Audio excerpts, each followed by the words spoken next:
तो दोस्तों जिसका तुम्हें इंतजार था उसका आ गया है एपिसोड। सीजन 2 का पहला एपिसोड आ चुका है और हाँ, मुझे कुछ कुछ इसमें एडिट भी करना पड़ा है, वरना इसकी वजह से तुम्हें पता है ना प्रॉब्लम हो जाएगी। तो चुपचाप बस बैठे रहो और देखते रहो, ठीक है। तो सबसे पहले शुरुआत होती है अपार्टमेंट से। जिनू मस्त यहाँ पे सो रहा होता है, लेकिन उसकी बहन का यहाँ पे कॉल आ जाता है और कहती है कि तुम्हें यार मेरी प्रिंसिपल बुला रही है, चलो मेरी प्रिंसिपल से मिलने के लिए चलो। तो जिनू कहता है अच्छा ठीक है मैं आ रहा हूँ। तो वो एकदम डैशिंग बन के आ चुका रहता है। उसकी बहन देख के हैरान होती है, तब कहता है मैं कुर्ते पैजामा में थोड़े ना ऐसे ही आ जाता भाई, पूरा तैयार हुआर होके आऊंगा, ऐसे ही पैजामा में थोड़े ना आ जाऊंगा।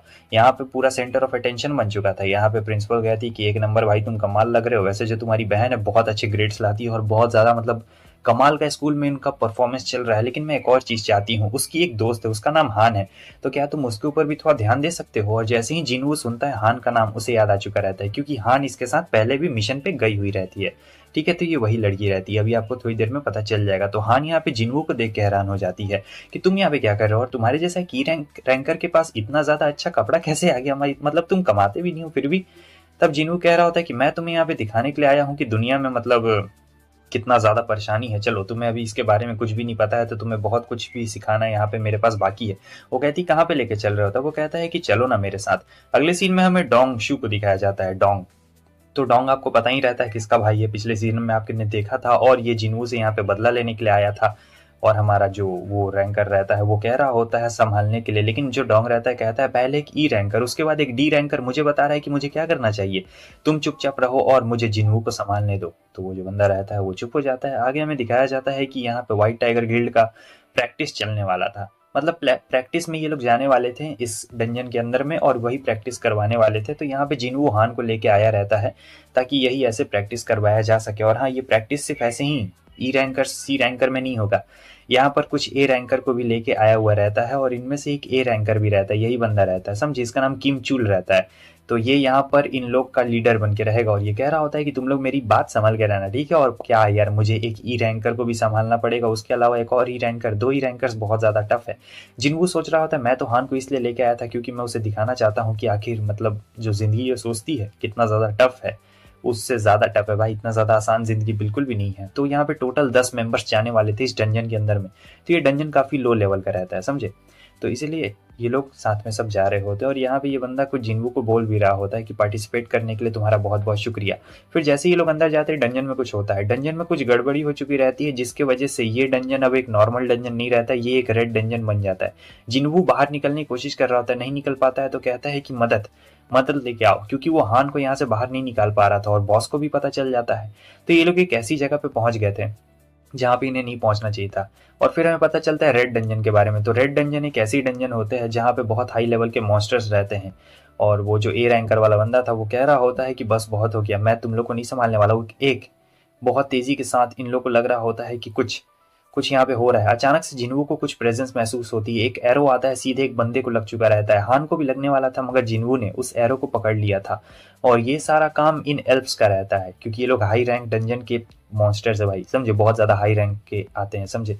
तो यहाँ पे ये मॉन्स्टर्स जिन्वू की पावर को महसूस कर लेते हैं कि हाँ भाई ये बंदा ताकतवर है, तो वो लोग भाग जाते हैं। तो जो ए रैंकर होता है कहता है कि देखो मैं तुम सब कमजोरों को तो नहीं संभाल सकता हूँ, जो जो मेरे साथ लड़ना चाहते हैं, जो लाइक बी रैंक के हैं सी रैंक के हैं, वो सब भी मेरे साथ में आ जाए। मतलब जो ज्यादातर बी रैंक के वो मेरे साथ आ जाए, जो बाकी सब है वो उसे अपनी टीम में ले ही नहीं रहा होता है भाई। ये ए रैंकर सिर्फ जिंदा बचना चाहता था, क्योंकि यहाँ का 1 घंटा बाहर वाली दुनिया का 1 दिन के बराबर होगा समझे। तो ऐसा वाला कुछ यहाँ पे सीन रहता है डंजन का, या फिर यहाँ वहाँ का 1 घंटा यहाँ का 1 दिन के बराबर रहेगा, तो ऐसा रहेगा। तो इन्हें कोई बचाने भी नहीं आ सकता है बाहर से, या तो डंजन कंप्लीट करो या फिर कैसे भी बाहर निकलो, बहुत ज्यादा प्रॉब्लम है। लेकिन एक जो बी रैंकर रहती है वो जिन्वू की तरफ आती है और कहती है कि उसने तो एरो देखा भी नहीं था, मगर तुमने एरो को रोका है, मुझे लगता है कि तुम ई रैंकर के नहीं हो, तुम शायद ए रैंकर हो या फिर उससे भी ज्यादा हाई। तो उसे जिन्वू के ऊपर शक हो गया था। मगर ये जो बंदा रहता है ये तो कहता है कि ठीक है मेरी टीम अपनी पूरी हो गई है और मैं अब यहाँ से अपना आगे बढ़ रहा हूँ, तो मुझे तुम लोगों से मतलब नहीं है। जिन्वू से कहता है अच्छा ठीक है भाई तुम जाओ, और उसे बाय बाय भी कहता है। आगे हमें दिखाया जाता है कि ये बंदे पहुंचते हैं, तो वो बंदा बताता है कि देखो जहाँ पे वो लोग गए हैं वहां पे भालुओं का इलाका है, मतलब खतरनाक मॉन्स्टर्स जो कि बी रैंक के हैं। तो वो लोग ऐसे भी नहीं बच पाएंगे, क्योंकि उनमें ज्यादातर ई रैंक और सी रैंक वाले हैं, बस एक बी रैंक की हीलर ही तो है उनके पास में, और क्या है। और फिर ये लोग भी भालू वाले इलाके में रहते हैं, तो भालू तो आ गया रहता है इनके पास में।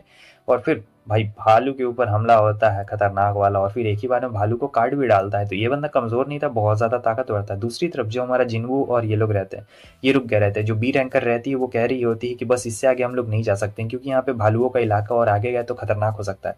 जिन्वू कहता है यही तो अच्छी बात है, अगर यहाँ पे भालुओं का इलाका है तो यहाँ पे और मॉन्स्टर्स नहीं होंगे। तो वो सोच रही होती है कि आखिर ये बंदा बड़ा अजीब क्यों लग रहा है, आखिर ये सोच क्या रहा है। जिन्हों के दिमाग में बहुत ही अच्छा आइडिया रहता है और कह रहा होता है कि हम लोग यहीं पे अपनी टेरिटरी बनाएंगे, यहीं पे हमारे लिए ज़्यादा अच्छा रहेगा। लेकिन सब डर रहे होते हैं कि भाई वो भालू वाले मॉन्स्टर्स तो आके हमें मार देंगे, आखिर हम लोग कैसे। तब तक वो इन्वेंट्री से सामान निकाल रहा होता है और बहुत सारा सामान निकलता है। सब देख के हैरान हो जाते हैं, क्योंकि एक लो लेवल का हंटर इतने सारे सामान नहीं निकाल सकता इन्वेंट्री से, और इन्वेंट्री तो आपको हाई लेवल पे मिलता है।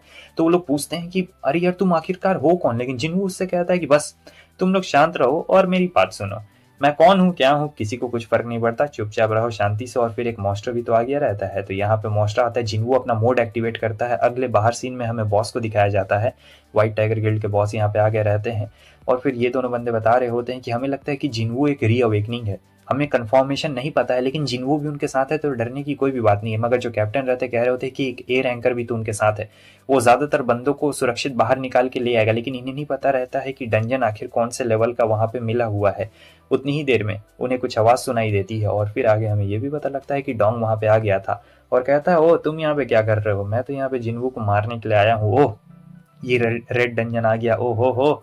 अगर रेड डंजन नहीं रहता तब मैं उसे बताता कि आखिर मैं उसका क्या हश्र करता। तो ये बंदा तो भाई जिन्वू को मारने के लिए ही आया रहता है। और जो पीछे वो रहता है जो डी रैंक वाला, सोच रहा होता है कि चलो बढ़िया बात है जिन्वू अंदर है, लेकिन क्या वो बच के बाहर निकल पाएगा। लेकिन इसने तो मार दिया रहता है ना भाई। ये लोग देख के हैरान रहते हैं और जिन्वू कहता है तुम लोग मस्त आराम से मीट पार्टी करो, मैं अभी आता हूँ थोड़ी देर में।